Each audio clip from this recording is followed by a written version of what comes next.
If anyone has watched the first 4 videos of the FNAF Chosen One theory series, then congratulations, you're almost there because what you're now clicking is the very last theory video to this series of the Chosen Ones. This one has got to be one of the most fascinating theories, especially with this character right here. I've talked a little bit about him, but not as much, but that is why today we're going to finally be talking about him. The final character to the Five Nights at Freddy's 3 minigames before you lead into the happiest day. Only one character that is so crazy and bizarre that can glitch through every single minigame that we've gone through so far. And that, my friend, is Shadow Bonnie. He goes by many names. Usually he calls himself or basically you can just call him RWQFSFASXC. Why on earth did anyone even call him that? I just rather call him Shadow Bonnie or, RWQ or RXQ perhaps. But the compilation of names doesn't really matter at this point. We are here to talk about who exactly is this character, why was he actually one of the chosen ones for the FNAF 3 minigames? Who did he save, and why is this guy so important? Well, obviously we need to remember that this is actually another one of those characters that were introduced in Five Nights at Freddy's 2, again. However, this guy is a little bit different. As you can see, that he's actually a shadow replica of Toy Bonnie as well, if you didn't notice. He's an absolute spitting image, just obviously covered in shadows. Or perhaps, if you recall, Dark Remnant. That's what we all think that's what he's actually created. The same thing goes for Shadow Freddy. They probably think that he's actually created, well, that both of them are actually been created by using Dark Remnant. But in a theory episode that I did way back then also, if this one right here, I actually talked about with Shadow Freddy and Shadow Bonnie being once 2 employees that worked in Fredbear's Family Diner in FNAF 4, and then was unintentionally, or was actually intentionally spring-locked by William Afton, and then became victims of the spring-lock suits, and then guess what? They actually became the Shadow animatronics to basically help the main 4 characters, plus Golden Freddy, to take William Afton down and to finally be at peace. Of course, this is the only rare time that he actually spawns in Five Nights at Freddy's 2, but in other games he does actually spawn more frequently in some of the other FNAF games. He is of course in the Five Nights at Freddy's 3 minigame, Shadow Bonnie, as that's just the only thing that they call it, Ultimate Custom Night, and in Five Nights at Freddy's AR Special Delivery. And speaking of the minigame that Shadow Bonnie has, well, technically it's basically every single minigame that has been mashed up, but you're just basically glitching through all of them just so you could be able to reach to the crying child that is inside the whatever this purple realm is. Yeah, there's really nothing much that you can do, obviously, but in this case, I guess that's how they went with it. Now, the FNAF World minigame in relation to this minigame, well, obviously there's actually like a version of Shadow Bonnie, exactly the same pixel layout as you see right here, but in this case, his color is obviously inverted. If you don't know what inverted means, it's basically the opposite color. And wouldn't you know it? Well, guess what? That's exactly what it is. And technically speaking, it kind of looks like the White Rabbit from FNAF World, one of the enemies that you gotta fight. If you don't know, White Rabbit is actually the inverted version of Shadow Bonnie. So yeah, I guess they kind of make it look like the White Rabbit rather than Shadow Bonnie. But then again, it does, but you can already see the resemblance coming from these 2 sprites. They're literally exactly the same sprites that were exactly replicated, just like in the FNAF 3 one. They just basically made it white, I guess, instead of putting it black. Guess probably because that, how the heck are you supposed to see him? Which makes sense. I mean, he is a shadow animatronic after all, so I guess that's why they decided to make him look like the White Rabbit instead. Now, as I just said before, that I believe that Shadow Bonnie was one of the spring-locked victims that were basically co-workers at Fredbear's Family Diner that got spring-locked in a Spring Bonnie suit, especially with the one that is exactly like a Bonnie animatronic. So I feel like it must have taken the form on using Dark Remnant and tried to make it look exactly like Toy Bonnie from FNAF 2. I feel like that's what's going on here. Then again, Toy Bonnie and Shadow Bonnie are two different kind of characters, yet they are kind of work the exact same way as well, aside from their gameplay mechanics in FNAF 2. I mean, you could possibly say that, hey, Shadow Bonnie and Toy Bonnie can actually work together in the same animatronic shell by basically swapping, personalities or bodies or something. I mean, that would be pretty cool. I mean, I've always been thinking about that, which I have done before also in this video right here. I made a whole entire table based on Golden Freddy and Golden Freddy / Fredbear, along with the Shadow Freddy and Nightbear. Yeah, if you want to go ahead and check that out. But in this case, it really doesn't seem to be that complicated if I just made one for Toy Bonnie and Shadow Bonnie. I mean, look at it. It's simple as. I feel like that basically the Shadow Bonnie can just go into Toy Bonnie's animatronic shell and could probably take over. Or he could just split bodies and just do whatever the heck he wants without needing the animatronic shell, since that, well, he doesn't really technically need it in most times. Why is it exactly that he is, technically, if he is made out of Dark Remnant? Well, Dark Remnant is basically made out of Agony, basically. That's what they really technically call it, and that's basically based on one of the Fazbear Frights book that has been described of what Dark Remnant could possibly be. And yeah, it could be basically that, the negative emotions of, anger, agony, sadness, depression, anxiety, all those thoughts combined together that created into Dark Remnant, especially with the souls that has been, intertwined and together just to make that whatever freaking purple remnant goop that you may freaking call it that is considered Dark Remnant. Besides, the Dark Remnant in Special Delivery, every time if you keep on collecting it, that's how Shadow Bonnie will spawn into the game. And you always have the flashlight on him, that way he will be able to disappear. Which makes sense that he is a shadow animatronic and is completely made but nothing but darkness.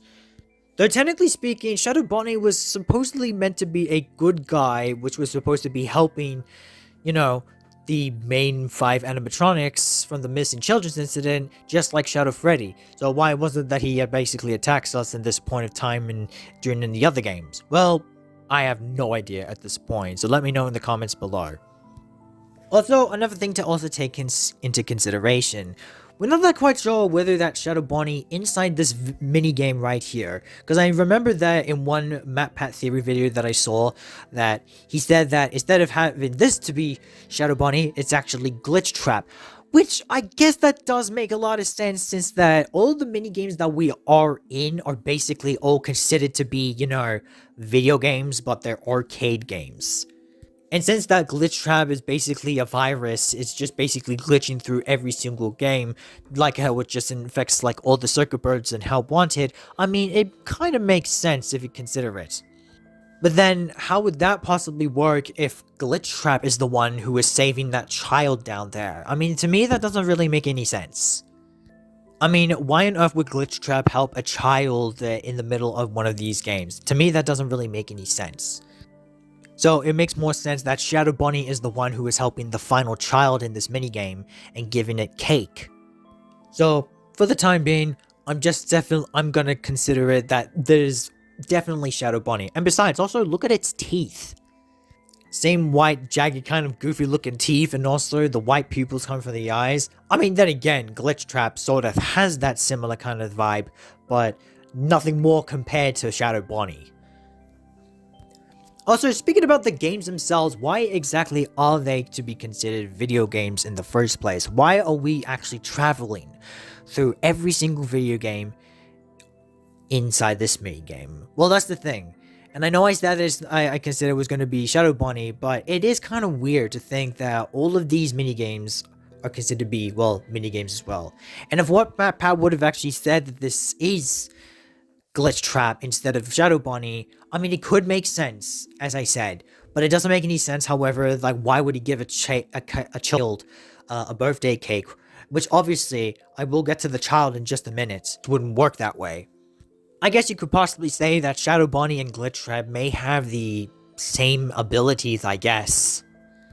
However, of course, one is used for good and one is used for very horrible purposes. So basically, the victor goes to Shadow Bonnie in this case. Now, what about the child itself? Now, this is one thing that kind of really got me interested. And this is before I start ending off this video, because this is the one crucial thing about this child. Every single child that we have saved from all the minigames of FNAF 3 have always been a white grayish kind of color, and they always been drawing out black tears from their eyes. But not this one. Apparently, this one is completely different from the rest. Remember the whole color inversion that I talked about earlier? Well, it seems like to me that that's exactly what's going on in here as well with this crying child. Why on earth would Scott Cawthon be able to do such a thing? Just like how it did it in the FNAF World minigame for Shadow Bonnie, they made Shadow Bonnie look like the White Rabbit. In this case, they made the color version of the crying child like this, which makes sense, unless they decided to do it that way because, I don't know, they wanted to make it look effective, unless it was meant to be for something else.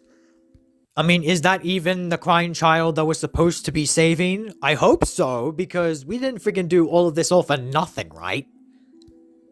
And you know what's actually the funny part out of all of this as well, is that when John from FNAF actually stated, and I'm noticing this as well myself in the character encyclopedia, that on page 210, it only says that the crying child has only been made an appearance in Five Nights at Freddy's 4. What about its spiritual form? I mean, because that's in Five Nights at Freddy's 3. How come it's not put in Five Nights at Freddy's 3, let alone Five Nights at Freddy's 4? What is going on over there?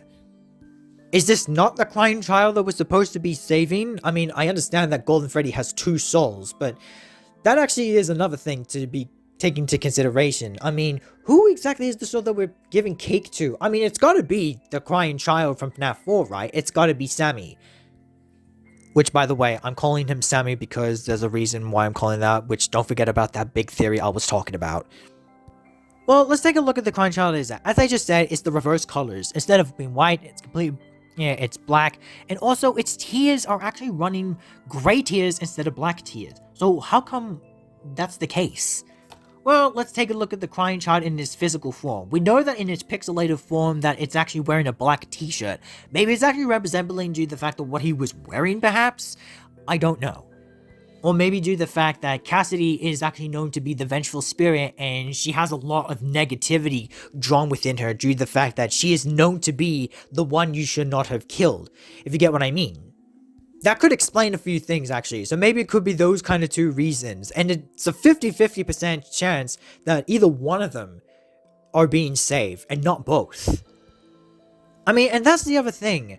Of course, we get to see all 5 crying children, including the marionette, all in the exact same, appearance, and all 5 of them are like, the same. They're all basically the same. Or are they? This one in the Shadow Bonnie minigame kind of really does give me the consideration as like, that could be Cassidy, and maybe that Cassidy was not happy. Like, she wasn't happy enough, and she wasn't satisfied enough. Like, she wasn't happy with the fact that, oh, you think that cake is going to be enough to make me happy? She wanted Afton, and that's exactly what she wanted, and that's what led her to keeping him there in the ultimate custom night for all of eternity. However, in this case, I do feel like that Sammy has definitely moved on, but not Cassidy back at that time. So it's possible that maybe, yeah, sure, he moved on, but she didn't. That's why they probably must have had this version of the crying child looking at this kind of state, only kind of like it's more agonizing and also more, very dark, just like Shadow Bonnie, and also to make it look like that it's actually Dark Remnant, perhaps. Her negative feelings were basically still flowing through within her.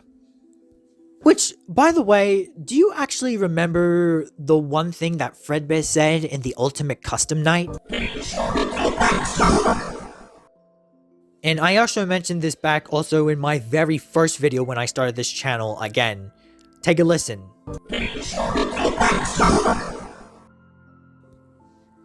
This is something that Docker also brought back up in the time, a very long time ago actually, when Ultimate Custom Night came appearance, but he couldn't figure out what the last part was, and my guess was they aren't the right souls, and that they are coming soon.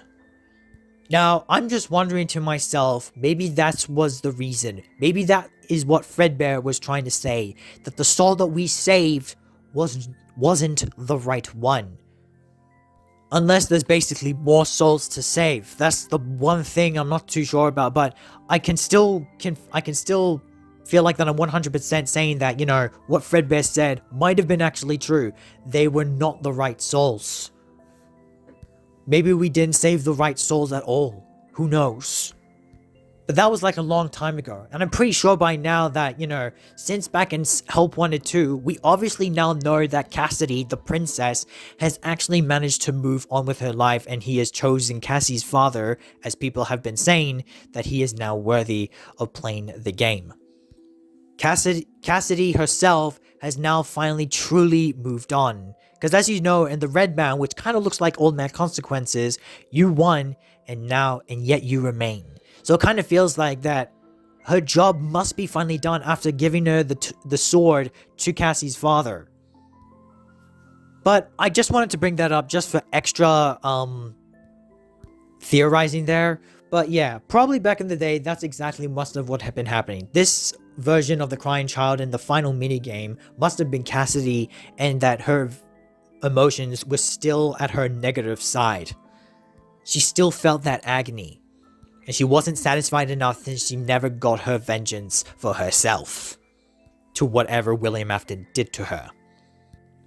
It probably might have been also due to the fact that maybe Cassidy might have actually seen Shadow Bonnie, and she might have felt like that, it kind of reminds her of William Afton, since due to the fact that Shadow Bonnie in the minigame was basically purple, and it's sort of close. It's sort of cutting it close to making him look like William Afton in FNAF 3, but, we can only assume. But maybe that's could have been what happened. And then alongside with the bite victim, well, he was obviously, he managed to move on with his life. He managed to let go, and now he's also free. And there's basically like nothing much to it now. Now that in FNAF Help 1 and 2, we obviously know that Cassidy is now basically free. She's now truly moved on with her life after noticing that she has now given the torch to Cassie's father to finally end and stop the William Afton virus, whatever remains, so that the Mimic can actually make a comeback, because now the Mimic is weak. But yeah, there you go. I feel like that's really, truly it for the Chosen One FNAF Theory series that I have been planning to do for such a long time now. So let me know what you guys think. Do you think that this was truly Shadow Bonnie in this arcade minigame that you see in FNAF 3? And do you really actually think that maybe this was this version of the crying child was actually Cassidy, but that was her negative emotion still taking an effect because she wasn't satisfied with the revenge that she wanted? And let me know your other thoughts about Shadow Bonnie himself. I would like to hear your thoughts, and thank you so much for watching the entirety of the Chosen One's FNAF Theory series. I hope you all enjoyed it. This was something that I've been wanting to do for a very, very long time. I've been badly wanting to talk about these 5 characters for a long time based on the FNAF 3E minigames, and trying to somehow correlate and make some sort of connection to, any of the other games and how they actually represent for the upcoming games that FNAF has been coming up for the last few years. And it has been outstanding. So I appreciate you watching this if you have, so congratulations, you made it through. So please like and subscribe if you haven't already, and click on the notification bell to never miss a video. And I hope you enjoyed everything. Now, about that big theory I was talking about based on the Bite of 83 victim, yes, that is going to be happening. Don't worry. I've been planning this for a very long time myself, and hopefully finally I'll be able to do some progress on it after when I finish doing these videos.